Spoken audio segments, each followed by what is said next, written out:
ಮಳೆರಾಯನನ್ನ ಹೊತ್ತು ಗ್ರಾಮದಲ್ಲಿ ಮೆರವಣಿಗೆ.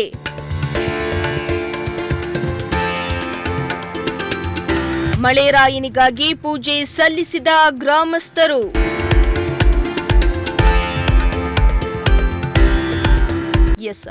ಮಳೆರಾಯನ ಪೂಜೆ ಅಥವಾ ಮೆರವಣಿಗೆಯು ಒಂದು ಹಳೆಯ ಸಂಪ್ರದಾಯ. ಮಳೆಗಾಗಿ ಪ್ರಾರ್ಥಿಸಲು ಹುಡುಗರು ಮಣ್ಣಿನಿಂದ ಮಳೆರಾಯನ ವಿಗ್ರಹವನ್ನ ಮಾಡಿ ಅದನ್ನ ಅಲಂಕರಿಸಿ ಪೂಜೆ ಮಾಡ್ತಾರೆ.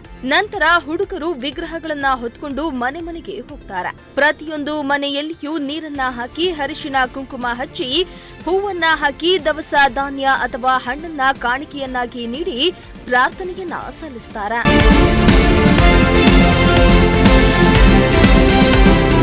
ಹೌದು, ಇಂತಹದೊಂದು ಸಂಪ್ರದಾಯವನ್ನ ಶಿರಾದಲ್ಲಿಯೂ ಮಳೆಗಾಗಿ ಗ್ರಾಮಸ್ಥರು ಮಾಡಿದ್ರು. ಇಂತಹ ಒಂದು ಸಂಪ್ರದಾಯ ಗ್ರಾಮೀಣ ಪ್ರದೇಶದಲ್ಲಿ ಈಗಲೂ ಜೀವಂತವಾಗಿದೆ.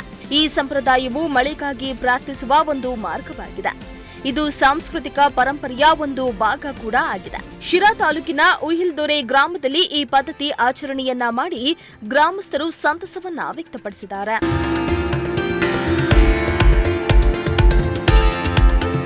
ಒಂದು ಮರದ ಹಲಿಗೆಯನ್ನ ಸಿದ್ಧಪಡಿಸಿಕೊಂಡು ಅದರ ಮೇಲೆ ಜೇಡಿ ಮಣ್ಣಿನಿಂದ ತಯಾರಿಸಿದ ಮಳೆರಾಯನ ಪ್ರತಿಮೆಯನ್ನ ಇಟ್ಟು ವಿವಿಧ ಬಗೆಯ ಹೂಗಳು ಹಾಗೂ ಸೊಪ್ಪುಗಳಿಂದ ಅಲಂಕಾರ ಮಾಡ್ತಾರೆ.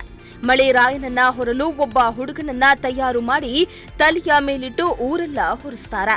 ಮನೆಗಳ ಬಳಿಗೆ ಹೋದಾಗ ಉಯ್ಯೋ ಉಯ್ಯೋ ಮಳೆರಾಯ, ಹೂವಿನ ಗಿಡಕ್ಕೆ ನೀರಿಲ್ಲ, ಬಾರೋ ಬಾರೋ ಮಳೆರಾಯ, ಬಾಳೆ ಗಿಡಕ್ಕೆ ನೀರಿಲ್ಲ, ಬಾರಪ್ಪ ಮಳೆರಾಯ ನೀ ಬರದಿದ್ರೆ ಬದುಕಿಲ್ಲ, ದನಕರು ಕುರಿ ಮೇಕೆ ಜನರೆಲ್ಲ ಒಣುಕ್ತಿಹರು ಕರುಣೆ ತೋರಿಸು ಬಾರಪ್ಪ ಎನ್ನುವ ಜಾನಪದ ಹಾಡುಗಳನ್ನ ಹಾಡುತ್ತಾ ತೆರಳುತ್ತಾರೆ.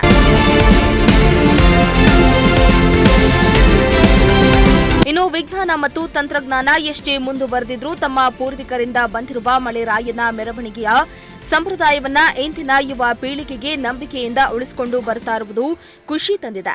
ನಮ್ಮ ಆಚರಣೆಗಳು, ಸಂಪ್ರದಾಯಗಳು ಯುವಕರಿಗೆ ಪರಿಚಯವಾಗ್ತಾ ಇವೆ ಎಂದು ಹಿರಿಯರು ಸಂತಸವನ್ನ ವ್ಯಕ್ತಪಡಿಸಿದ್ರು. ಶ್ರೀಮಂತ ಪ್ರಜಾಶಕ್ತಿ ಟಿವಿ, ಶಿರಾ.